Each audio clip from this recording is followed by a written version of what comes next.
cash be pulled out. So I remember at a point in time, I had about, I was between 20 and 30 properties, probably 3 to 4 million in real estate, something like that. Yeah, about 3 to 4 million in real estate. I had $700,000 liquid, and I remember stressing. I remember being in my condo stressing because I was still working so hard, was still so close to being a millionaire. Because to me, I could only be, no matter how much I invested in money, how many assets I got, I could only be a millionaire with $1 million cash. Because I didn't even understand that the worth of my business at that time, with the volume that we were doing, was actually like 3.6 million. But I didn't know. All from just a lack of education, and me just hustling off of raw talent. So anyway, I would, just fast forwarding, I would do well in those different spaces, going to, just trying different parts of my brand and really finding out different ways that I could, one of my biggest things is using all my talents. So I try to use like all my talents. If I can speak well, I speak. If I can write well, I write. I write on my own emails, I write on my own blog posts. Try to just maximize the gifts that God gave me. So like that's my thing. So as I did that, you guys have seen me as a celebrity realtor, as I mentioned, and doing stuff on NBC and different TV shows. And I just saw like different ways to also, as a brand, right? So then I became like a real national brand in a sense, and how I can leverage that from a business standpoint, and got different brand ambassador deals and different sponsorships, and just was able to start understanding business outside of just house flipping and wholesaling.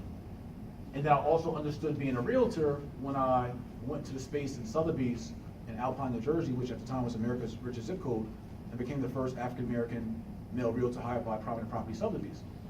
And so I also understood in that point, by rebranding myself a celebrity realtor, coming out of being an investor, which is my main thing. I just was a realtor for extra checks. It wasn't my thing. You make way more off of putting your energy into running around finding yourself a house to flip or to hold on to and add into your portfolio than you do necessarily find someone else's house. But because I wanted to get to the space of bridging the gap between real estate and pop culture, I had to find a way to get into pop culture. And so by being a realtor in a high-end market where the average sale of a home is $7 million and it's right across from New York, that allowed me to have those conversations with different celebrities, athletes, athlete managers, and all those kind of people with all that stuff was sexy and attractive. Then mixing that with being an author and then being on TV, it really rounded my brand out and enabled me to get on the Breakfast Club and do things like Angela Yee, different athletes, and just really get into that space, which then added to my investment business, because now people, it helped and hurt. One, it helped because the relationships were there. And I believe in building organic relationships. It hurt because the relationships were seeing me as just a celebrity realtor.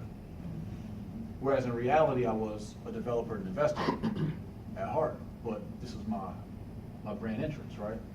So anyway, I had a lot of experience just in that whole field, and then rounded it all out and found my calling and figured I really, really wanted to give back and wanted to try to figure out how I could reach as many people as possible, and started doing more of the educational piece and focusing more on being an author and honing my skills as a teacher and mentor and all those kind of things.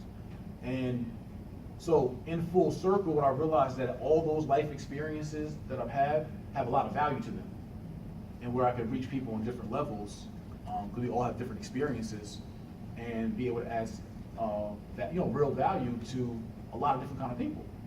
And so one of the main things that I realized, as I spoke about at the beginning of this whole dissertation, is that in all that, as I, as a brand, have been speaking to my people, it's been primarily about real estate, being real estate paid and wholesaling and flipping, or being a realtor or branding. It's been like very micro and very specific.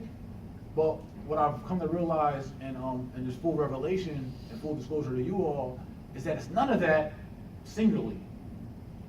My whole thing is macro, big, and it's about wealth building. It's all about ways that, and being very specific, it's about building black wealth. That's what I've realized is a specific of my business.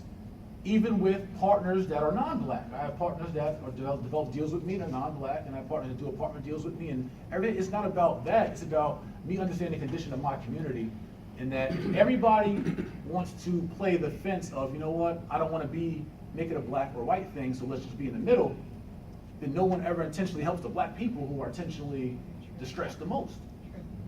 So somebody at some point got to take the actual effort, even to take the hit. Like, yes, Sotheby's asked me to step down because of my vocalness for being a spokesperson for my community. And so I did so.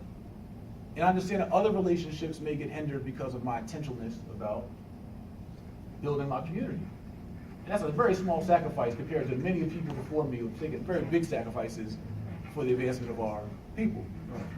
So for me to take a couple $1 hit or whatever that may be, it looks like, I know my blessings will come around when they come around.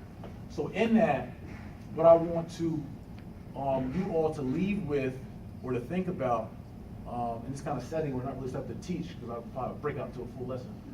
But what I want to leave everyone with is that building wealth has to be one of the primary focuses on our mind.